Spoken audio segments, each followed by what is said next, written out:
चलिए, good morning बच्चों। और आज अपन जानेंगे गुरुत्वीय सार्वत्रिक नियम का सदिश निरूपण। कल अपन ने बात की थी गुरुत्वीय सार्वत्रिक नियम पर, या सार्वत्रिक गुरुत्वीय नियतांक का मान किस तरह से कैलकुलेट किया जा सकता है उस पर। और कल अपन ने सूत्र पर भी बात की थी कि किस तरह से गुरुत्वाकर्षण बल जो है दो पिंडों के मध्य कार्यरत होता है और उनका मान जो है वो अपन किस तरह से कैलकुलेट करते हैं। कल अपन ने देखा था कि दो पिंड जिनका द्रव्यमान m1 और m2 है, m1 और m2 द्रव्यमान के पिंडों के मध्य यदि दूरी r है तो हमने देखा था कि सार्वत्रिक गुरुत्वीय नियम के अनुसार दोनों के मध्य लगने वाला जो बल है उस बल का परिमाण G m1 m2 upon m1 m2 upon r square के बराबर होता है। ठीक है, यहाँ पर अपन ने सदिश की जो बात की थी वो कहा था कि किसी भी एक पिंड के केंद्र की ओर दूसरे पिंड पर बल लगता है या आकर्षण बल लगता है। ठीक है, आज अपन इसका सदिश निरूपण की चर्चा करते हैं। सदिश निरूपण का मतलब है कि हम इसको सदिश रूप में जो बल होता है, क्योंकि बल जो भौतिक राशि है वो एक सदिश राशि है और उसको सदिश में व्यक्त करना ही जरूरी होता है। इसलिए इन दोनों के मध्य जो सार्वत्रिक गुरुत्वाकर्षण बल है उसका मान कितना होगा ये हमें परिणाम के रूप में कल प्राप्त हुआ, लेकिन आज अपन बात करने वाले हैं उसके सदिश निरूपण के रूप में। देखिए, इसको सदिश निरूपण का मतलब है कि उसके अंदर दिशा का बोध होना चाहिए। दिशा हम जब बात करेंगे दिशा की तो इसका मतलब है कि कोई न कोई स्थिति सदिश के सापेक्ष हम उनकी दिशा की बात करेंगे। तो यहाँ पर हमने सबसे पहले मान लिया है कि कोई दो बिंदुवत द्रव्यमान है m1 और m2 जो कि क्रमशः A और B बिंदु पर स्थित है। यहाँ पर A बिंदु का जो स्थिति सदिश है वो r1 सदिश है और B बिंदु का स्थिति सदिश r2 सदिश है। दोनों बिंदुओं पर दो द्रव्यमान m1 और m2 रखे हुए हैं। अब देखिए, यदि बिंदु m1 पर m2 के कारण लगने वाला बल अगर कैलकुलेट किया जाए तो हमने देखा था कल कि m2 के कारण m1 पर लगने वाले बल की दिशा A से B की ओर होगी और उस बल का मान अपने पास परिमाण में समान होगा। और अगर मैं इसको व्यक्त करना चाहूँ तो हम सबसे पहले देखिए इस टॉपिक को अगर अपन बोर्ड की क्लास में या अपन जो भी एग्जामिनेशन की क्लास में अगर आपको सार्वत्रिक गुरुत्वीय या गुरुत्वीय सार्वत्रिक नियम का अगर सदिश निरूपण करना हो तो किस तरह से करेंगे। चलिए बात करते हैं। तो सबसे पहले अपन निर्देशांक पद्धति के जो चीज़ें अपन ने मानी है रखी है उनको काम में लेंगे और उनके बारे में लिखेंगे। तो हम लिखते हैं, माना दो बिंदुवत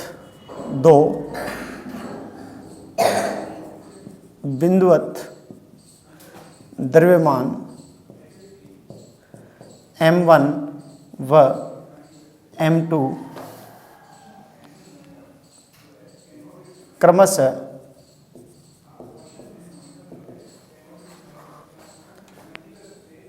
बिंदु A व B पर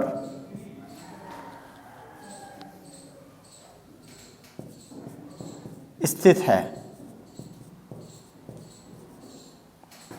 जिनके स्थिति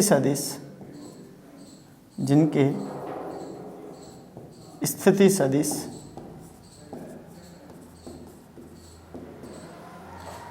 r1 व r2 सदिश हैं।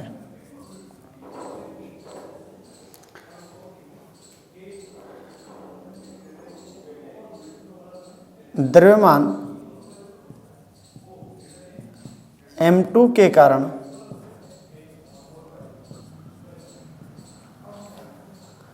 m1 पर लगने वाला बल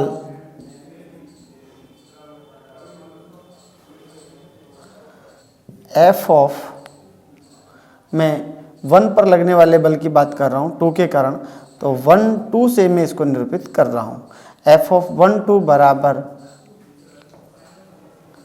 2 के कारण 1 पर, तो 2 के कारण जो 1 पर लगेगा बल, इसको अपन स्थिर मानते हुए इस पर हम बल लगा रहे हैं, तो ये इस पर जो लगने वाला बल है उसकी दिशा ए से बी की ओर होगी और अपने पास बल का मान निकल करके आएगा एफ ऑफ 1 2 बराबर G m1 m2 upon A B का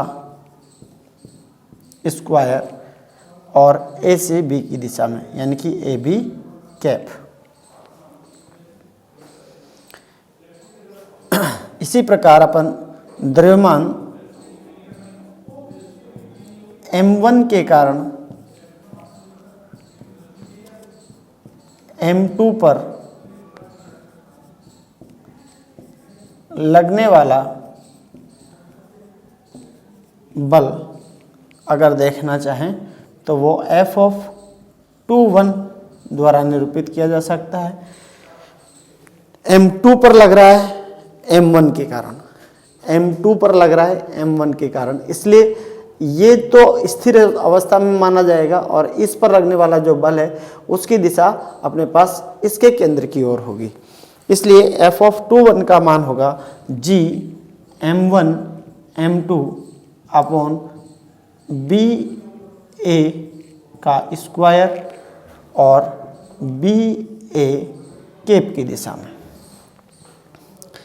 यहाँ पर अपन देख सकते हैं कि दोनों जो F12 और F21 दोनों जो बल हैं उन दोनों बलों का परिमाण समान है परंतु दिशा विपरीत है, क्योंकि ए बी और बी ए जो अपने पास सदिश है वो समान सदिश है, केवल दोनों की दिशा के अंदर अंतर है।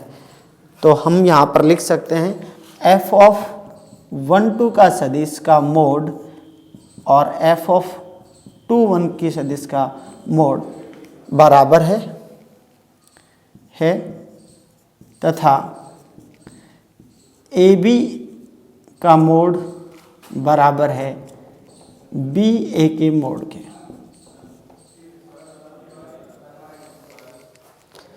परंतु हम यहाँ पे ये भी देख रहे हैं कि ए बी जो सदिश है वो बराबर है लेकिन विपरीत दिशा में है बी ए सदिश के। देखो ए बी अपने पास यही दूरी है, बी ए यही दूरी है लेकिन दिशा विपरीत है, तो दोनों विपरीत होने के कारण हमने यहाँ पे लिखा ए बी सदिश इज इक्वल टू माइनस का बी ए सदिश। तो अगर मैं इसको समीकरण 1 और इसको समीकरण अगर 2 बोलता हूँ तो दोनों के साथ में थोड़ी सी तुलना करते हुए इन दोनों बलों के मध्य भी तुलना कर सकता हूँ और आसानी से देख सकता हूँ कि यहाँ पर एफ ऑफ 1 2 सदिश बराबर जो वैल्यू है उसको मैंने लिख दिया जी m1 m2 अपॉन बी ए का स्क्वायर इंटू माइनस का बी ए कैप।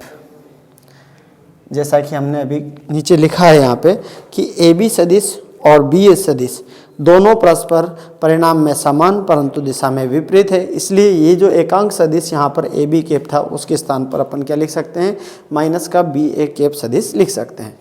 इस चीज़ को अगर अपन देखें तो ये इसका जो समीकरण है इसका दायां भाग अपने पास समीकरण 2 के बराबर है और समीकरण 2 के बराबर होने के कारण हमने ये लिखा है समीकरण 1 से। अब यहाँ पर हम लिखेंगे समीकरण 2 से हम इसको रिप्लेस कर सकते हैं F of 1 2 is equal to F of 2 1 सदिश, लेकिन इसके अंदर माइनस साइन है जो कि माइनस साइन इसमें मौजूद नहीं है, इसलिए यहाँ पर इसमें माइनस साइन आ जाएगा, यानी कि एफ ऑफ 1 2 सदिश बराबर है माइनस का एफ ऑफ 2 1 सदिश।